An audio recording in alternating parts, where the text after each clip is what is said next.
Bismillahirrahmanirrahim. Assalamualaikum warahmatullahi wabarakatuh. Waalaikumsalam warahmatullahi wabarakatuh. Alhamdulillahi rabbil alamin.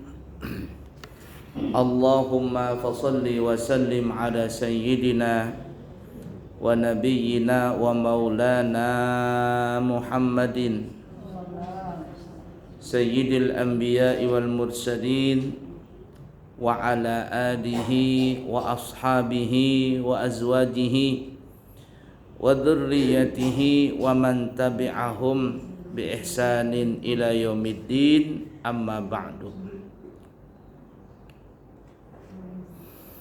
Ibu-ibu, para jamaah sekalian yang disayangi Allah dan dicintai Allah, di kesempatan kali ini kita akan sedikit membahas tentang hadis Nabi kita Muhammad sallallahu alaihi wasallam. Salah satu fadilah agar dosa-dosa kita ini terhapus. Sungguh kita ini adalah manusia yang banyak dosa. Ngaku atau enggak ngaku, pastilah banyak dosa. Dan mohon maaf, biasanya siapa yang tua itu yang paling banyak dosa. Tapi jangan takut juga, biasanya yang tua juga banyak pahalanya. Artinya kita ini tidak ada yang sempurna, pasti ada yang berdosa.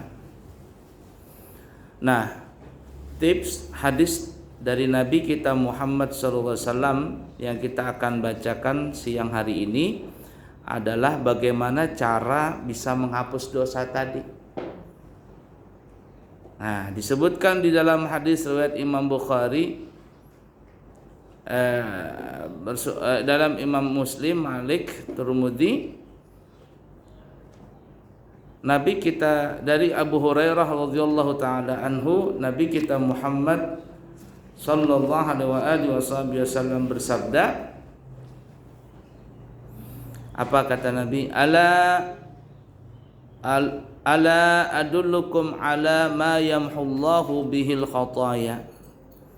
Maukah, kata Nabi, aku beritahukan kepada kalian, aku tunjukkan kepada kalian sesuatu yang mana dengan sesuatu itu Allah akan menghapuskan dosa-dosa kalian.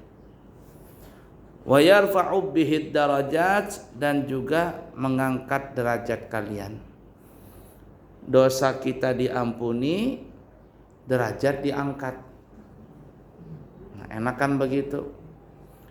Derajat, tidak ada derajat pangkat bahasa kitanya, pangkat yang paling baik kecuali pangkat di sisi Allah. Kalau pangkat di dunia ini ya begitu-gitu saja, dipinjamin aja. Bagaimanapun banyaknya gelar pangkat di dunia ini, kalau sudah meninggal, satu yang paling mantap pangkatnya, apa itu? Almarhum.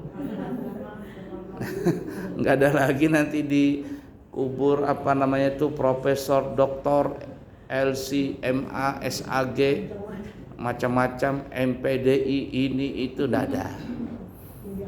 Semuanya habis. Yang ada cuman almarhum, almarhumah. Nah, almarhum itu bahasa kitanya semoga Allah memberikan rahmat. Almarhumah, semoga si perempuan itu Allah berikan rahmat. Nah, secara tidak langsung kalau kita membaca almarhum atau almarhumah, bahasa kitanya, ya Allah berikanlah rahmat kepada si mayit itu. Itu tujuannya. Dan biasakan kita kalau menyebut orang yang sudah meninggal pakai almarhum. Nah, jangan ruh, itu nasi ruhnya si arwahnya Haji Anu katanya. Nah, kalau arwah itu ya orangnya, tapi kalau almarhum itu kita mendoakan. Orang yang meninggal dunia itu, ibu-ibu ya, disebut di jasadnya dimasukkan di alam kubur. Kalau jasad itu masuk ke alam kubur. Ya, tapi kalau rohnya di alam barzakh. Makanya ada kata alam kubur, ada juga alam barzakh. Nah, yang kita biasanya nanti kita doa arwah aja, arwah jamak. Arwah jamak itu maksudnya kita memberikan hadiah kepada arwah-arwah orang-orang tua kita, keluarga kita dan handai tolan kita yang kita kirimkan kepada mereka di alam barzakh. Sedangkan jasadnya itu disebut alam kubur. Tuh kita di Pasar Baru itu. Nah, satu kubur itu bisa ada yang sudah 3, ya, berlapis-lapis sudah. Ada yang 2, satu kubur 2, ada yang bertiga sudah sekubur. Lakinya meninggal berdahulu 10 tahun, meninggal lagi bininya. Daripada jauh-jauh kubur lawan lakinya. Dikubur, dibuka kuburan lakinya, hilang sudah jasadnya. Tulang belulang habis, semuanya habis. Ya kan ya? Sudah dimasukkan lagi. Itu namanya alam kubur. Sedangkan alam arwah ini gak hilang rohnya. Jasad bisa hilang, tapi rohnya gak bisa hilang. Roh itu ditaruh di mana tadi, Bu? Alam barzakh. Nah, alam barzakh ini terbagi 2. Ada namanya illiyin, ada namanya sijjin. Itu yang film lagi rame itu di bioskop. Tapi masih ada atau enggak? Sijjin, film hantu. Nah, kalau illiyin itu untuk para arwah yang orang-orang saleh. Nah, mudah-mudahan kita semuanya di illiyin nanti, amin insyaallah. Illiyin, alien mah hantu. Alien mah itu luar angkasa. Illiyin. Ya, illiyin bukan alien. Illiyin, illiyin pakai double tasydid. Illiyin artinya di tempat yang tinggi. Illiyun atau illiyin. Nah, itu untuk roh-rohnya orang-orang saleh. Mudah-mudahan kita nanti semuanya di situ. Ibu-ibu duluan yang ke sana, saya belakangan, alhamdulillah. Atau sebaliknya, saya belakangan, ibu-ibu duluan. Artinya mati itu ya, Bu ya. Ya, siapapun juga pasti mati ya. Cuman yang kita pikirkan mati itu kita mati husnul khatimah. Mau sekarang kah, nanti kah, itu tidak ada masalah. Yang kita harus pikirkan, ya Allah, mudah-mudahan kita husnul khatimah, itu aja sudah. Ya, husnul khatimah itu. Apalagi yang sudah di atas 40, itu kalau hitung-hitungannya tinggal 23 tahun lagi sudah 40 sudah umur. 23 tahun, ibu-ibu sudah berapa sudah? Ada yang 60. Wih, lewat. Kalau 70 banyak banget bonusnya. 7 tahun sudah bonusnya. Nabi berapa? 63. Nah, itu. Beruntung masih panjang umur, artinya masih diberikan kesempatan beramal. Nah, kalau sudah di atas 40 sebaiknya jangan lagi banyak berkredit. Ya, sudah cukup sudah. Kalau mati dalam keadaan berhutang kan susah masuk surga. Nah, kalau untuk rohnya orang jahat disebut namanya sijjin. Sijjin itu bahasanya penjara. Penjara. Jadi kalau ada orang mati jadi hantu, mati jadi hantu. Enggak, itu ruhnya si anu jadi hantu. Enggak. Itu bukan si orangnya itu mati jadi hantu, itu si korin. Setiap kita ini ada korinnya, ada jin korin namanya, kembaran kita. Kalau kita baik, si korin baik. Kalau orangnya jahat, si korin jadi jahat. Si korin itu nanti muncul di dunia, menjadi fitnah bagi orang yang masih hidup di dunia. Jadi orang yang di dunia, jar orang Banjar menyambati, mati jadi hantu. Wajar Jepang mati jadi hantu. Bahari muuntal ilmu. Tahu muuntal ilmu ya? Apa namanya? Bekaji ilmu hitam. Ilmu ini, ilmu itu, susuk sana, susuk sini. Mati jadi hantu. Orangnya mah sudah masuk ke alam barzah di sijjin, yang jasadnya di alam kubur, yang nongol-nongol itu namanya jin korin. Supaya orang nyebut-nyebutin kesalahan dia. Lalu apa? Orang yang meninggal tadi disiksa di sijjin, rohnya disiksa terus-terusan. Kalau ada yang nyebutin jelek-kejelekannya semakin disiksa, semakin disiksa. Nah itu dia.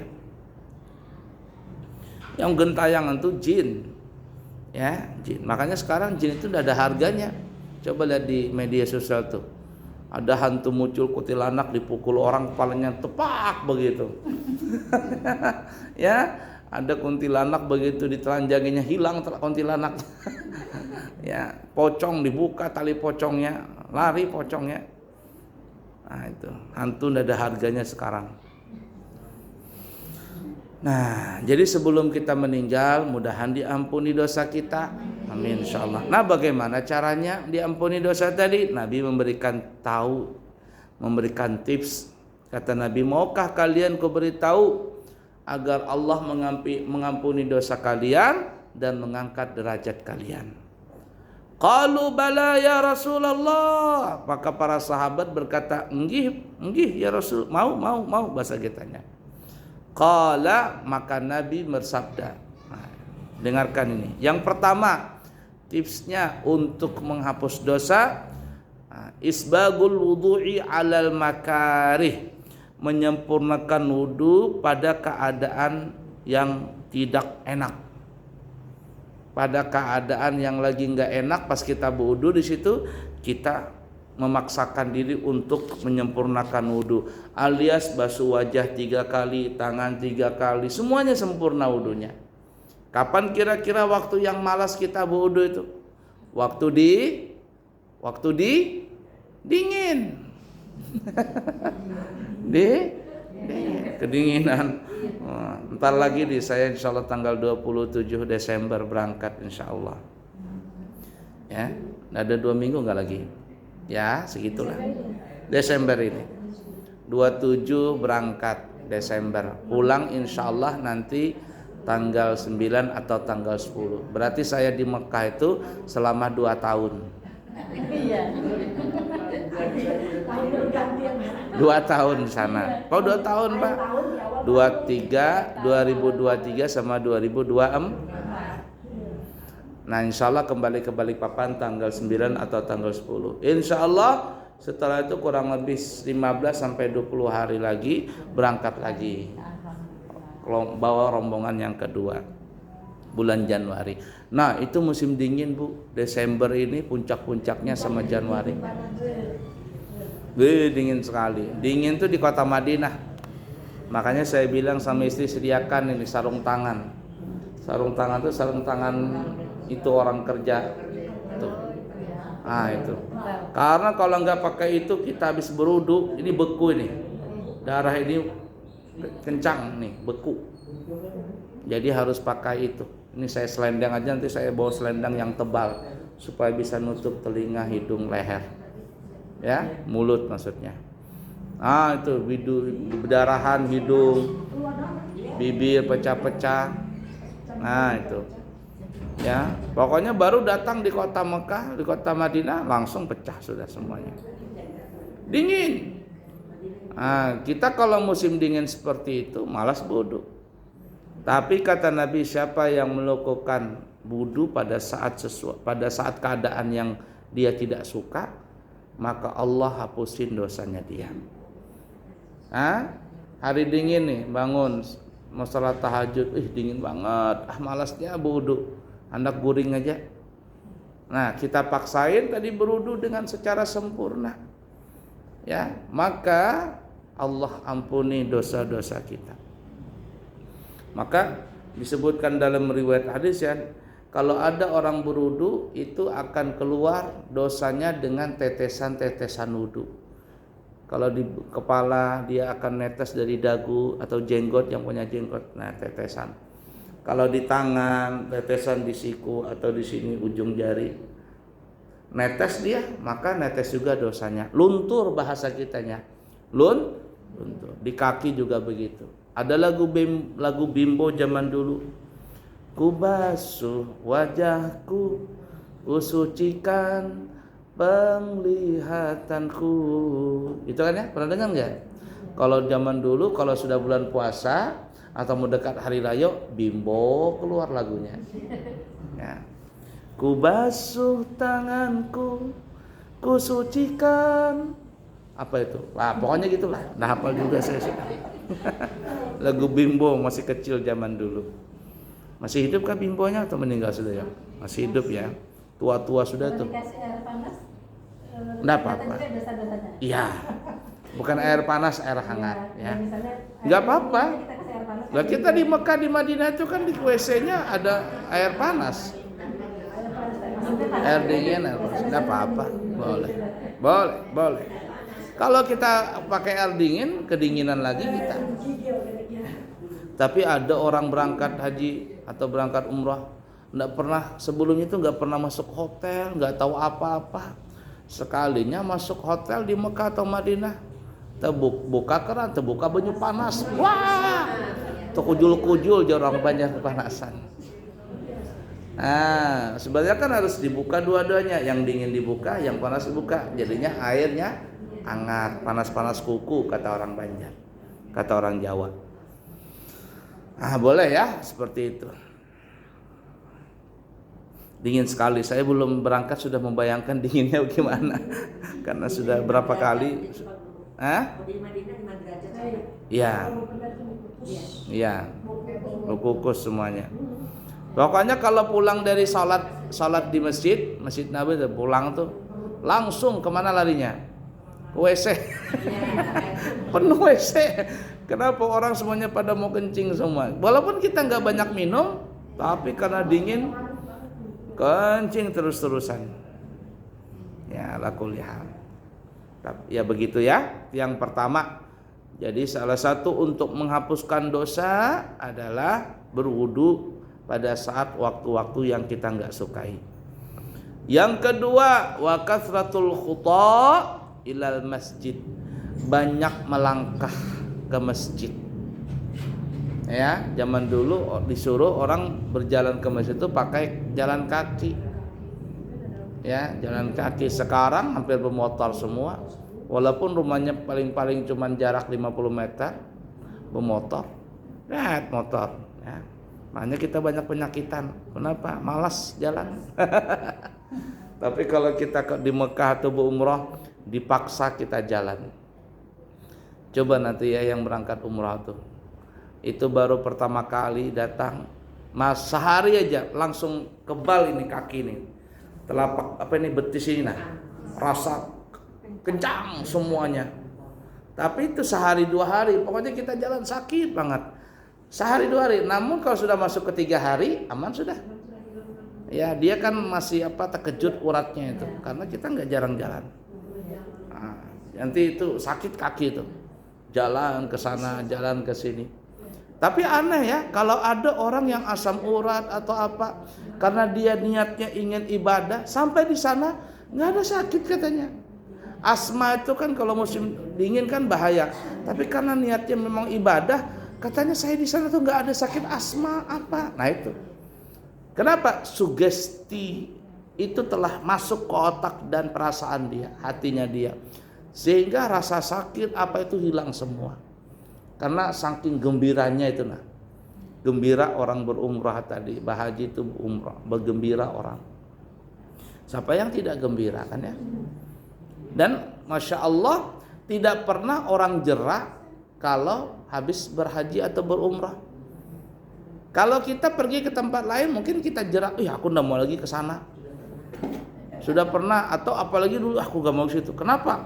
Apa uangku dicurinya waktu ke Bali tuh, uangku dicuri sama orang. Jerah aku katanya, enggak mau lagi ke Bali. Itu mungkin bisa jerah. Tapi kalau orang pergi haji, pergi umrah, enggak pernah jerah, walaupun pernah ditipu. Ini di sini berapa orang yang pernah ditipu sama travel? Ada yang pernah ditipu sini?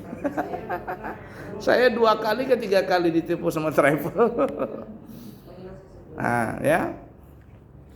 Berapa puluh juta itu hilang. Ya, tapi pernahkah kita jerah? Enggak. Ngumpulin lagi duit, berangkat lagi. Ngumpulin lagi, berangkat lagi. Dan salah satu hikmahnya orang berumrah itu ya, enggak ada orang pulang gara-gara umrah ya, pulang dari umrah, pulang dari haji, tapi karena Allah nih ya, bukan karena kepingin dipanggil ibu hajjah atau ibu pak haji, enggak, karena Allah. Pulang dari haji jadi mangkrut enggak ada. Coba lihatin saja, orang yang habis pulang dari haji atau dari umrah, rezekinya pasti bertambah. Aneh itu. Aneh itu, saya mau berangkat lagi katanya. Kapan? Ya secepatnya, kumpulin duit dulu. Aneh itu. Datang lagi duit itu. Ya, nah itu hebatnya orang berumrah, karena salah satu pemudah atau pembuka pintu rezeki adalah berumrah tadi. Nah, jadi wa kasratul khuta ilal masjid, banyak melangkah ke masjid. Dalam riwayat yang lain dikatakan kaki kanan melangkah itu mengangkat derajat. Kaki kiri melangkah adalah untuk menghapus dosa. Jadi kalau ada orang banyak dosa, banyakin melangkah pakai kaki kiri aja. Bukan begitu maksudnya, itu guyon saja ya. Artinya ya tetaplah normal, kaki kanan, kaki kiri, kaki kanan, kaki kiri. Bahkan ada orang guru saking kepingin mengamalkan amalan ini, rumahnya dekat saja dari masjid. Tapi karena dia kepingin mengamalkan hadis itu, ketika dia sampai di masjid, nggak langsung dia masuk pintu masjid, berputar dulu dia keliling. Kalau di masjid-masjid kita di Banjar, ya masjid di Banjar itu kan luas halamannya, jadi mutar dulu, baru dia masuk. Untuk apa? Untuk mendapatkan tadi itu fadilah ini. Kaki kanan ngangkat derajat, kaki kiri untuk menghapus dosa. 2 sudah ya, tips untuk menghapus dosa. Yang ketiga, nah seperti ibu-ibu nih, wantidharus salati ba'da shalah, menunggu waktu salat tiba.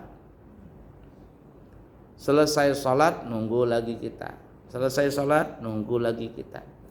Jadi niat dalam hati itu kepingin salat aja. Ya, salat itu yang utama, kerja itu selingan. Ya, salat yang utama, sedangkan kerja selingan. Nah ini, entar lagi kita nunggu gini, entar lagi asar, kita nunggu salat asar.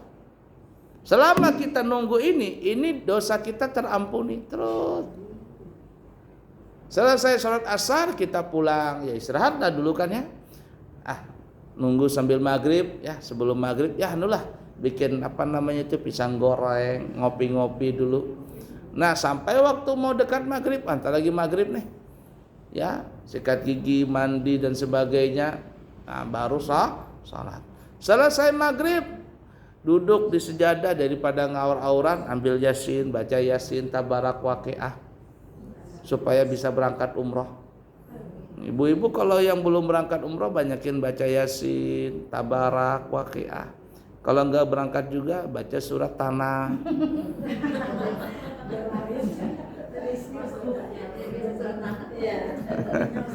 Insya Allah tuh ya, berangkat saja, berangkat.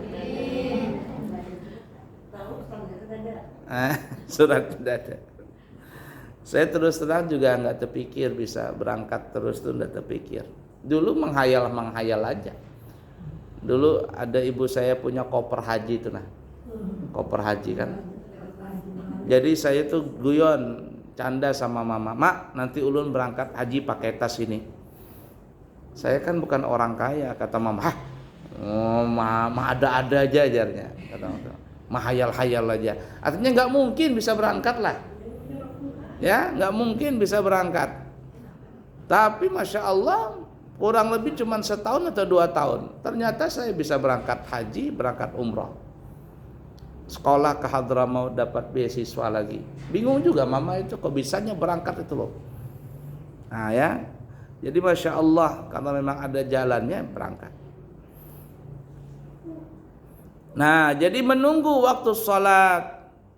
Selesai sholat nunggu lagi. Selesai sholat nunggu lagi. Bukan nunggu di sejadah. Artinya kita niat dalam hati itu kepingin sholat aja. Ya, ingat niatnya adalah sholat yang utama, yang lainnya itu selingan. Berapa sudah? 3 ya.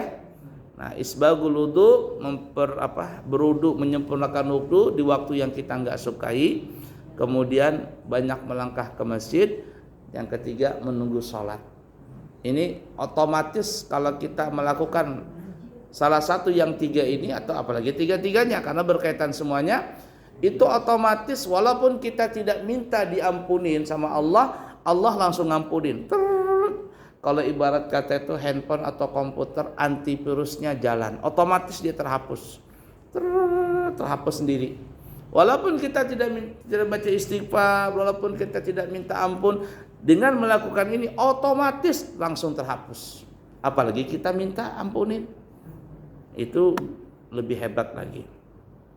Nah, 3 ini kata Nabi ya. Apa kata Nabi? Fadzalikumur ribat, fadzalikumur ribat, fadzalikumur ribat. Itulah kata Nabi, ketaatan yang terus menerus. Itulah ketaatan yang terus menerus. Itulah ketaatan yang terus menerus. Artinya dikuatin dalam masalah ini. Dikuatin. Karena kenapa? Karena ini pekerjaan kita sehari-hari. Sholat, wudhu, menunggu sholat. Ya enggak? Melangkah ke masjid. Kalau ibu-ibu kan tidak melangkah ke masjid ya. Nah, cuman ibu makanya ambil 2 tadi itu. Wudhu, sholat. Wudhu, sholat. Nah, jadi 3 tips ini itu Masya Allah adalah menghapus dosa dan mengangkat derajat kita. Masih ada beberapa menit, silakan kalau ibu-ibu ada yang mau bertanya. Ya.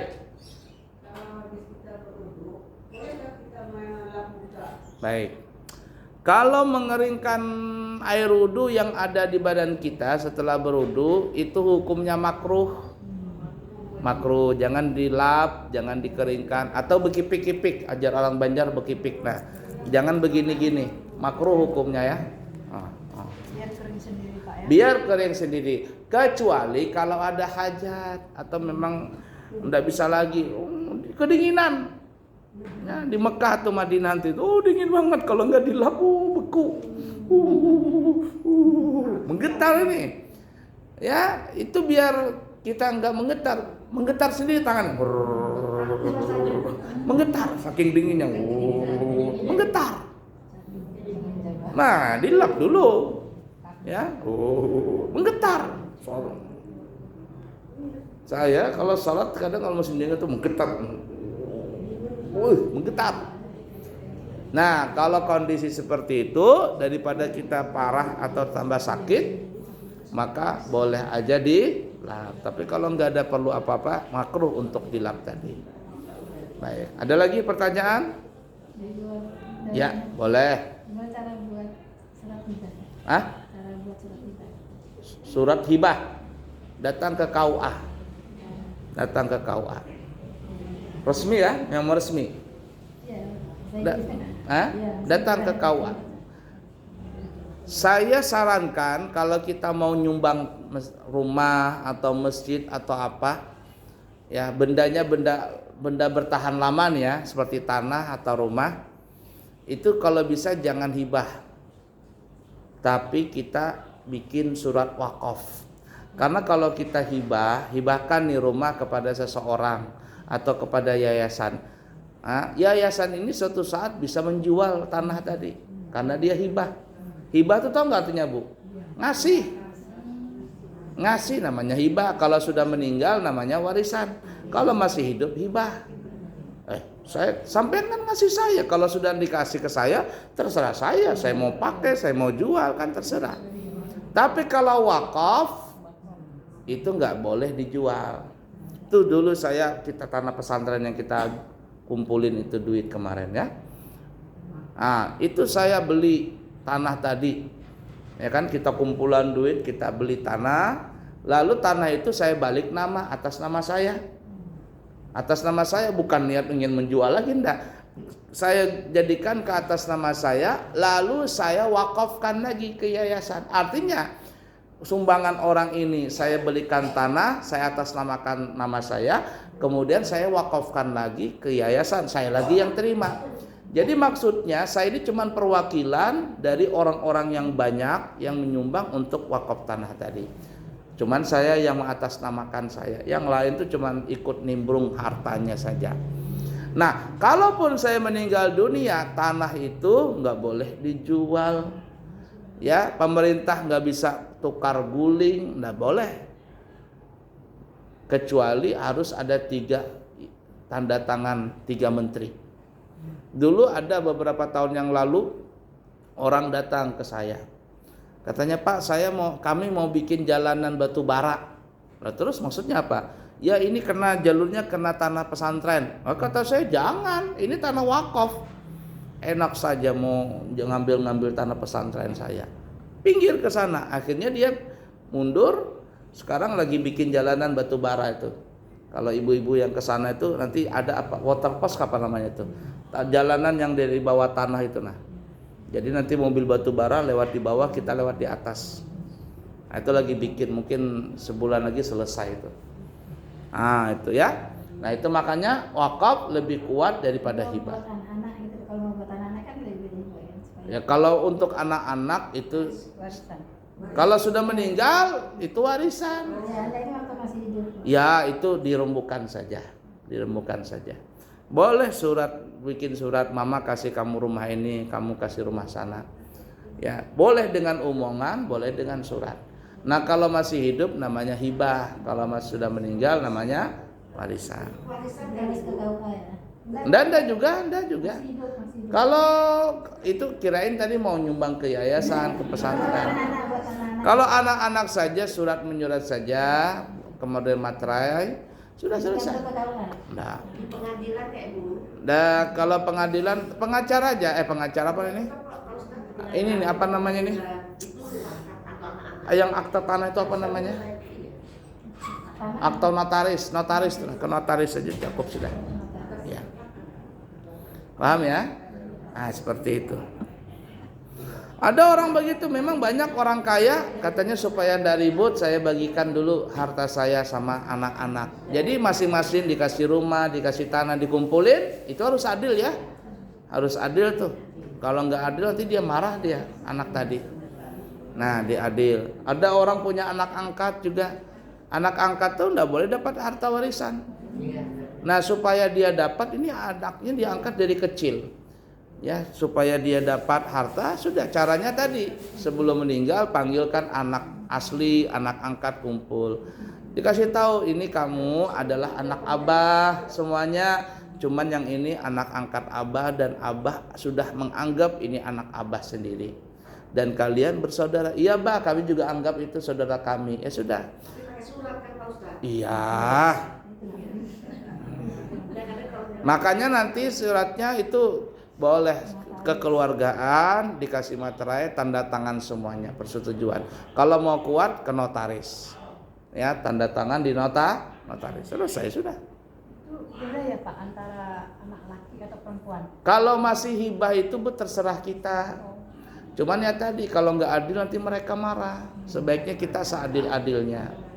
Nah ingatin ya, kalau kita memberi itu kan terserah kita nih. Kita sayang dengan anak pertama, ngasihnya banyak, ya boleh aja. Kita nggak suka dengan anak kedua, kita nggak kasih, nggak apa-apa. Cuman kita di akhirat dimarahin Allah karena tidak adil, berdosa kita. Jangan salahkan nanti anak itu dendam, ya dendam dia jangan. Nah seadil-adilnya lah kita ya. Tapi bilangnya beda ya Pak, anak laki sama perempuan. Itu warisan.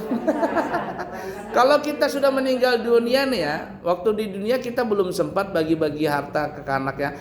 Meninggal dunia, itu sudah harta warisan jadinya. Laki-laki 2 bahagian, perempuan 1, anak angkat nggak dapat apa-apa. Tapi Pak Guru umpamanya disepakat saudara ini karena bertiga aja. Nggak ada masalah. Ada masalah kan? Boleh. Tapi itu kalau hartanya paling-paling 30 juta. Tapi kalau hartanya 2 miliar,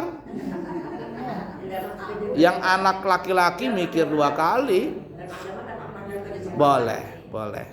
Saya melihat begitu kalau hartanya cuma sedikit, warisan paling-paling 20 juta, bagi rata aja katanya.